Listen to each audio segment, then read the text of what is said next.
Bonjour à tous, aujourd'hui on va s'intéresser à des limites un petit peu particulières, les limites qui utilisent les taux d'accroissement. Alors dans le super, on a des méthodes bien plus perfectionnées, on va dire plus avancées pour traiter ce genre de choses, mais on a déjà une bonne petite approche avec ces taux d'accroissement. Et donc, qu'est-ce que c'est qu'un taux d'accroissement? Alors on prend une fonction f, et on va s'intéresser à la différence f de x moins f de a sur x moins a. Et bien quand la fonction est dérivable, et par définition, on sait que ça tend vers f' de a. Évidemment, quand x tend vers a. Donc l'idée, c'est de repérer ces taux d'accroissement dans des quotients et de les utiliser. On va les utiliser quand on a des formes indéterminées, comme ici dans les trois exemples, quand on a du 0 sur 0. Et qu'on a ici, au dénominateur, un x. Donc là, si on a cosinus x moins 1 sur x, il faut d'abord reconnaître un taux d'accroissement. Donc l'idée, c'est qu'il faut trouver la fonction x, enfin la fonction f, pardon. Donc la fonction, ici, alors pour expression f de x égale cosinus x. On remarque que cos x moins 1 sur x, c'est effectivement cosinus x moins cosinus 0, puisque cos 0 vaut 1, sur x. D'accord? Sur x, en fait, moins 0. Donc ça, c'est le taux d'accroissement de cosinus en 0. Et on sait que comme cosinus est dérivable, donc, et qu'on connaît sa dérivée, cosinus, la dérivée c'est moins sinus, donc ça va tendre vers moins sinus pris en 0. Et sinus 0, ça vaut 0. Donc ça veut dire que la limite de cos x moins 1 sur x, eh bien c'est 0. Alors c'est une méthode un petit peu artificielle, certains diront, parce que finalement, pour trouver que la dérivée de cosinus c'est moins sinus, on a de toute façon normalement utilisé un taux d'accroissement, mais dans les cas particuliers comme ça, ça permet vraiment rapidement de retrouver le résultat. Et ça marche très bien, par exemple, aussi pour sinus 5x sur x. On a encore une forme indéterminée, parce que sinus 5x en 0, ça tend vers 0. Sur x qui tend aussi vers 0, et bien ça, 0 sur 0, et bien c'est simple. Vous appelez f de x sinus 5x. On a vu que c'était une forme indéterminée 0 sur 0, donc de toute façon, f de 0, c'est bien 0. Donc ici, on a encore du f de x moins f de 0 sur x moins 0. Et donc, on va aller chercher la dérivée de sinus 5x, qui est donc 5 cosinus 5x, et on va prendre cette dérivée en 0. Donc ça va tendre vers quoi? Vers 5 cosinus 0, c'est-à-dire vers 5. Toujours ici, je précise, quand x tend vers 0, donc ça tend vers 5. Vous voyez, c'est très simple. Donc, propriété que vous pouvez retenir. Sinus x sur x, ça tend vers 1, et sinus ax sur x, on peut démontrer avec ça que ça tend vers le nombre a. D'accord? Quand x tend vers 0. Dans le supérieur, vous verrez, on peut procéder par équivalent. On dira, alors je vous le dis, eh bien, que par exemple pour le sinus ax est équivalent en 0 à ax. D'accord? Et une fois qu'on sait ça, eh bien sinus ax sur ax, eh bien ça tendra naturellement vers 1. Ça c'est une chose, et donc sinus ax sur x tendra vers 1.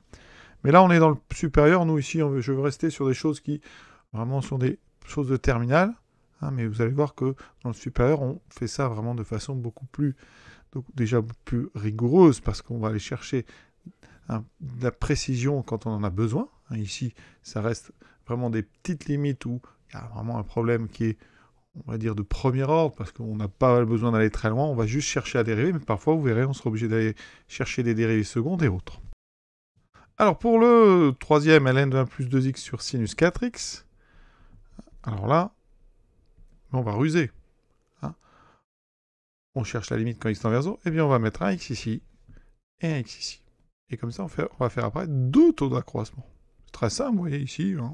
Je vais faire tendre x vers 0. Donc le premier ici avec le ln, eh bien tout simplement vous prenez f de x égale ln de 1 plus 2x. Vous voyez bien que f de 0 vaut bien 0. Donc j'ai besoin d'aller chercher la dérivée. F' c'est donc u' sur u, donc 2 sur 1 plus 2x. Donc ça vous dit qu'f' de 0 c'est 2 sur 1. Donc 2. Ça veut dire que le premier ici, quotient, va tendre vers 2. Ensuite, sinus 4x sur x, on peut l'écrire, nous on va regarder sinus 4x sur x, on vient de le voir, donc on ne va pas le redémontrer, ça, vous voyez, c'est le sinus ax sur x dont je vous ai parlé, ça tend vers 4. Vous pouvez prendre un taux d'accroissement avec f de x égale sinus 4x, et tout de suite, vous aurez la dérivée qui est 4 cos 4x, donc 4 cos 0 pour la limite Donc, ça veut dire que ça va tendre vers quoi? Le premier facteur tend vers 2, le deuxième tend vers l'inverse de 4, puisque là j'ai l'inverse de sinus 4x sur x, donc ça tend vers 1 sur 4, donc tout ça tend vers 1,5. Vous voyez, c'est assez simple et assez efficace quand même. Sachez que dans le supérieur, on va dire qu'en 0, ln de 2 plus x est équivalent en fait à 2x, hein, que sinus 4x est équivalent en 0 à 4x, ça c'est des choses qu'on apprend par cœur, et donc on a le droit de diviser les équivalents entre eux, et donc on pourra dire assez vite que ln de 1 plus x sur sinus 4x est équivalent à 2x sur 4x, et donc 2x sur 4x, eh bien ça vaut 1,5, donc comme ça on trouvera les limites très rapidement quand on a des équivalents connus. Alors, d'aucuns me parleront de la fameuse règle de l'hôpital. Alors il faut connaître les conditions d'application, c'est pas toujours évident, donc c'est pas du tout le problème de terminal, donc on évite de l'utiliser. Mais quand on a comme ça une forme indéterminée avec 0 sur 0, c'est-à-dire que vous avez en haut et en bas deux fonctions qui s'annulent en 0, alors ici le théorème c'est en A, mais là on l'applique en 0, eh bien la limite du rapport, si le nombre dérivé du bas en 0 est non nul, eh bien vous pouvez appliquer une règle très simple, c'est que eh bien, le quotient a la même limite que le quotient des dérivés. C'est-à-dire que cos x moins 1, vous dérivez, ça fait moins sinus x. Vous dérivez x, ça fait 1, ça ne s'annule pas, donc vous pouvez appliquer la règle, et vous regardez vers quoi ça tend quand x tend vers 0. Et vous voyez qu'ici, ça tendra vers 0. Donc cos x moins 1 sur x tendra aussi vers 0. Sinus 5x sur x, c'est pareil, vous dérivez le haut, ça fait 5 cosinus 5x, en bas ça fait 1, donc ça ne s'annule pas, donc les deux quotients ont la même limite en 0, et donc là ça fera 5 cos 0, ça fait 5.